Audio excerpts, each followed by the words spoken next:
Hello વિદ્યાર્થીઓ, સ્વાગત છે તમારી ચેનલની અંદર. તો આવી ગયા છે આપણે એક નવા બુક રિવ્યૂ સાથે. તો આજે જે બુકનો રિવ્યૂ કરવાનું છે યુવા એનસીઈઆરટી પાર્ટ 1 અને 2. તો આ વિડીયોની અંદર આપણે જોશું કે એ યુવા એનસીઈઆરટી સિરીઝ છે આખી સબ્જેક્ટ વાઇઝ એનાથી કઈ રીતના અલગ છે, જીસી એનસીઈઆરટી કરતાં લેવાય કે આ લેવાય, શું છે આની અંદર ડિફરન્ટ, આ તે બધું આ વિડીયોની અંદર આવશે. એટલે વિડીયો છેલ્લે સુધી જોજો. આ બુક છે મેં ઓઝા બુક સ્ટોર ભાવનગરમાંથી મગાવેલી છે. તો જો તમને પણ સસ્તા ભાવે બુક મગાવી હોય તો ઓઝા બુક સ્ટોર ભાવનગરની વેબસાઇટ અથવા તો એનો નંબર આપેલ છે, એમાં કોલ કરી શકો અથવા તો વોટ્સએપ મેસેજ પરથી ઓર્ડર કરી શકો. તો આપણે આને કરી અનબોક્સિંગ અને પછી ચાલુ કરીએ બુક રિવ્યુ. અત્યારે છે યુવા એનસીઈઆરટી પાર્ટ 1. એમાંની અંદર ઇતિહાસ, સંસ્કૃતિ, વર્તન, ભૂગોળ ત્રણનું કમ્પાઇલેશન છે, આખું કમ્બાઇન છે. અને પેજીસ જોઈ લે આપણે આની અંદર કેટલા છે. તો પેજીસ છે એ છે 678 જેટલા પેજ છે. અને આની અંદર એનસીઈઆરટી અને જીસીઈઆરટી બંનેના સોર્સ ભેગા કરીને બનાવેલ છે. એટલે જેમાં બેમાં કોમન છે, જેમ કે એનસીઈઆરટીમાં આ વસ્તુ આવી ગઈ, જીસીઈઆરટીમાં એ વસ્તુ સેમ આપેલ છે, તો એ જીસીઈઆરટીનું એડ નથી કર્યું. એ બે કમ્બાઇનેશન છે, તો એનસીઈઆરટીનું એક, એટલે વારંવાર એકને એક ચીજ બે વાર ન આવે એ રીતના છે. તો ઓલમોસ્ટ કેટલા પેજની બુક છે? તો 678 જેવા પેજ છે. તો આપણે જોઈએ કે ભાઈ આ એનસીઈઆરટી સિરીઝથી કઈ રીતના અલગ છે. તો પહેલાં તો એની અંદર વાત કરીએ તો એનસીઈઆરટી સિરીઝથી આ છે એ આટલી થોડીક જાડી છે. આની અંદર જોવા જઈએ તો આટલી થોડીક વધારે છે. બીજી વસ્તુ વાત કરીએ તો આની અંદર એનસીઈઆરટી, જીસીઈઆરટી, એનઆઈઓએસ અને તમિલનાડુ બોર્ડની જે બુક છે, બરાબર, એનો સમાવેશ આની અંદર કર્યો છે. તો આની અંદર તમિલનાડુ બોર્ડની બુક અને એનઆઈઓએસની બુકમાં કાઢીને ખાલી આમાં એનસીઈઆરટી, જીસીઈઆરટી બે જ સ્ત્રોત છે. આની અંદર કેટલા સ્ત્રોત વધારે, પરંતુ બહુ જાજો ફરક નથી. તમે જોવા જશો તો પહેલાં તો આ બુક થોડીક જાડી થઈ જાય છે, મોટી થઈ જાય છે. પ્લસ બીજી વસ્તુ જોવા જઈએ તો આની અંદર અક્ષર છે એ નાના એવા થોડાક છે આના કરતાં, અને થોડાક નાના જેવા લાગે અને લાંબુ થઈ જાય. પ્લસ આની અંદર પાછળ છે એ તમને આવા પ્રશ્નો આન્સર જોવા મળે, તો એના પેજીસ તમે કાઢી નાખો. એટલે આ બુક છે એ ઓલમોસ્ટ આમાંથી તમિલનાડુ એનઆઈઓએસ કાઢી નાખો એટલે આ બુક બની જાય એવું જ છે, બીજું કંઈ ખાસ નથી. પણ તમારે સબ્જેક્ટ વાઇઝ ન વાંચવું હોય તો આ એનસીઈઆરટી, જીસીઈઆરટી વાંચી શકો, કેમ કે સબ્જેક્ટ વાઇઝ બહુ લેન્થી થઈ જશે. અને 678 પેજ છે તો તમે મોટી બુક છે એટલે પેલી નાની બુક છે, એટલે તમને એમ થશે કે ભાઈ આ બુકની અંદર ક્યાંય પાછળ એમસીક્યુ કે વર્ણનાત્મક સ્વરૂપે વન લાઇનર ક્વેશ્ચન નથી આપેલા. એટલે એના ઘણા ખરા તમે જોશો પેજ તો 25 થી 30 પેજ એવા બાદ થઈ જાય એની અંદર, એ આની અંદર નથી થતા. તો આ ઓલમોસ્ટ આ બધાનું એનસીઈઆરટી, જીસીઈઆરટી કમ્પાઇલેશન છે, આમાંથી કાઢીને આમાં ફિટ કરો તો આ જ થઈ જાય છે. એટલે બહુ કંઈ જાજો ફરક નથી.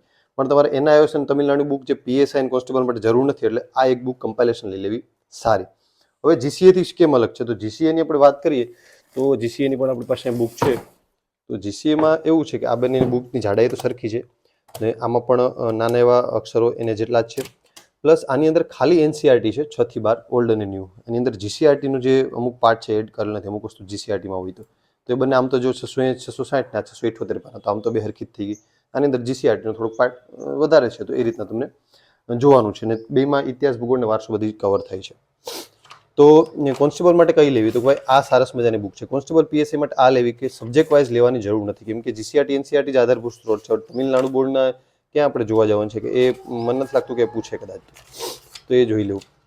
આમાં પણ એ રીતના જ અનુક્રમણિકા છે, તમે જોઈ શકો આરામથી, બરાબર. અને પ્લસ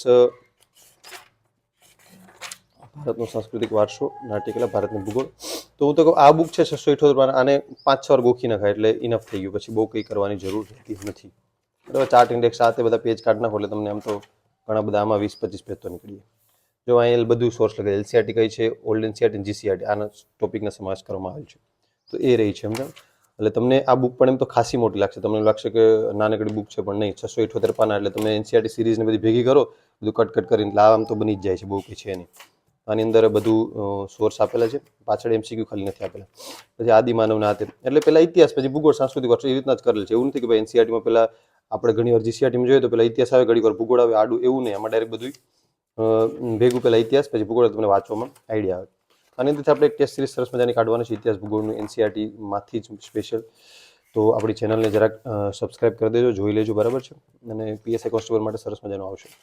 મહાજનપદો વિશે વાત કરીએ તો એ વિશે બધી અહીંયા મહાજનપદોને બધું આપેલું છે. બાકી તો જે એનસીઈઆરટી સિરીઝમાં આપેલું છે એ રીતના છે, કે બહુ ડિફરન્સ નથી આની અંદર કંઈ, કેમ કે એનસીઈઆરટીમાંથી જ બનાવેલ છે, તો એમાં કંઈ હોવાનું જરૂર નથી. પણ કેવી રીતે લખાણ કર્યું છે, કેવી રીતના ચાર્ટ આપ્યા છે અને કઈ રીતના માહિતી આપી છે, એ ખાસ જોવાનું હોય છે, બાકી તો કંઈ હોતું નથી.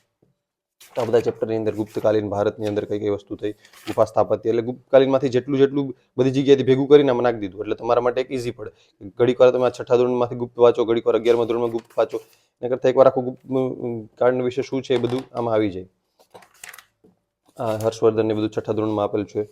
બરાબર. જો અહીંયા લખે છઠ્ઠા ધોરણ પાઠ 7, તો એ બધું ગુપ્ત યુગનું, તો એ બધું આખું ભેગું કરી અને ગુપ્ત યુગમાં કઈ રીતના ક્યાં શું છે એ બધું આપી દીધું. પછી એની આમ તો આ કમ્પાઇલેશન છે બહુ સરસ જ છે, આપણે સબ્જેક્ટ વાઇઝ લેવાની કોઈ જરૂર નથી, કેમ કે એનસીઆરટી જીસીઆરટી આપણા માટે તો ઇનફ જ છે.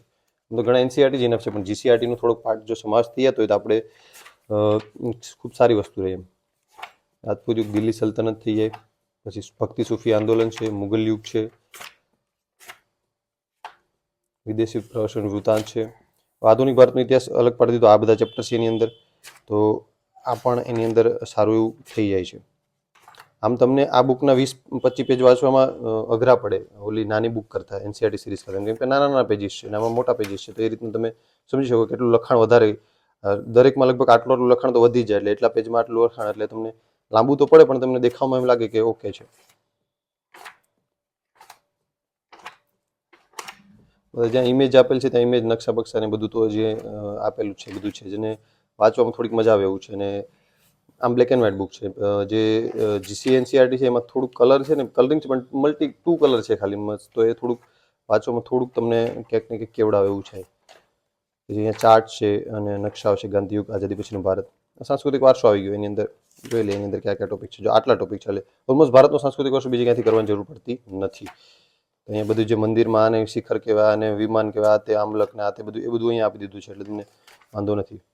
અને પર્વતમાળા ક્યાંથી કઈ મૂર્તિકળા અલગ અલગ ભારતની, ગાંધાર ને જે અમરાવતી શૈલી ને મથુરા શૈલી, એ બધું આવી ગયું. આમ તો જીપીએસસી માટે પણ ત્રણ સબ્જેક્ટ માટે ઇનફ થઈ જાય ભાઈ. એસટી ડીવાયએસઓ ક્લાસ 1-2 માટે એનસીઆરટી થી પછી મોટું તો શું પૂછી શકે આમ તો.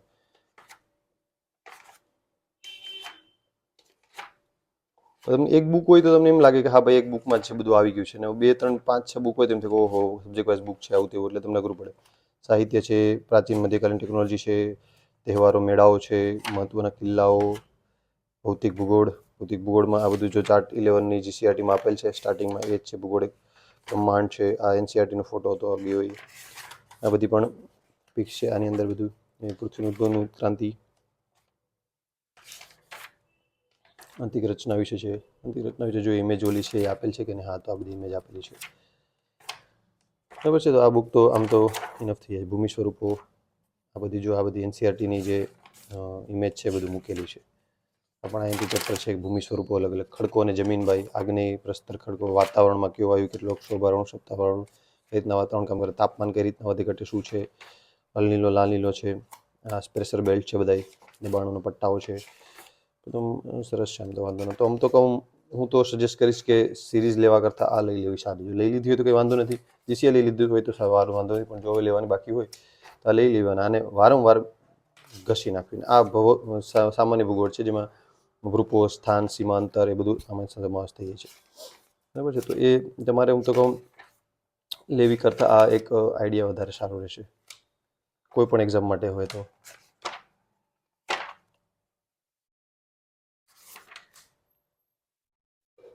આબોહવા, જંગલ, રાષ્ટ્રીય ઉદ્યાનો ને બધું આપેલું છે. પછી અહીંયા નકશા સ્વરૂપે બધા રાષ્ટ્રીય ઉદ્યાનો ઝેરોક્ષ કાઢી પ્રિન્ટ કાઢી અથવા તો દિવાલ પર ચોંટાડી શકો. એને આર્થિક પ્રવૃત્તિઓ કઈ કઈ છે આવી જાય છે એની અંદર. મુખ્ય પાકો, કૃષિ પાકો, આ બધી સમાવેશ આની અંદર થાય છે. હવે આપણે જોઈએ આનો પાર્ટ 2 જે છે, આ કમિંગ સૂન છે પણ અત્યારે આવી ગયો છે. તો અત્યારે છે આપણી પાસે પાર્ટ 2. પાર્ટ 2 ની અંદર શું છે, અર્થતંત્ર અને પર્યાવરણ. તો અર્થતંત્ર આના માટે ઇનફ છે, આપણે ખબર પડી. તો આની બુકના પેજ તો ઓછા છે, 340 જેટલા છે, તો ઇનફ થઈ. ઘણા એમ અર્થતંત્ર માટે યાર યુએનસીઆરટી સિરીઝને આવડી મોટી કરવાની જરૂર છે, તો નહીં ભાઈ, આ કરી નાખો તો ચાલે, કેમ કે આની અર્થતંત્ર પર્યાવરણ માટે 340 પેજ ઇનફ છે. કેમ કે 25 માર્કમાં તમે કેટલું કરશો, પછી 25 માર્કમાં આ જાડી બુક પણ ઇનફ થઈ જાય એમ તો, કે ભાઈ એટલી બધી પણ જોઈએ. કેમ કે ભાઈ 25 માર્કમાં તમે સબ્જેક્ટ વાઇઝ આખું બધું લેવા જાઓ તો એ ખાલી 25 જ કવર થાય, 25 માંથી 25 તો પાછા આવે પણ નહીં. તો આ બધું એનું કમ્પાઇલેશન છે. અનુક્રમણિકા થઈ ગયું. અર્થતંત્ર વિશે વાત કરીએ તો કયા કયા ટોપિક છે, તો 18 ટોપિક સરસ મજાના. બેન્કિંગ છે, આર્થિક સુધારા, વેપાર, વિદેશ વ્યાપાર, ત્રણેય અલગ અલગ ક્ષેત્રોનો સમાવેશ થઈ જાય છે, એ પણ સારી વસ્તુ છે. અને એનસીઆરટી જીસીઆરટી છે, એટલે મને લાગે પીએસઆઈ કોન્સ્ટેબલમાં આની બહારથી અર્થતંત્ર કંઈ એવું ડીપ જીપીએસસી લેવલનું પૂછતા નથી, એટલે ના કરે. કેમ કે યુપીએસસી લેવલના મૃણાના લેક્ચર જોવા જાવ તો યુપીએસસી લેવલના થઈ ગયા.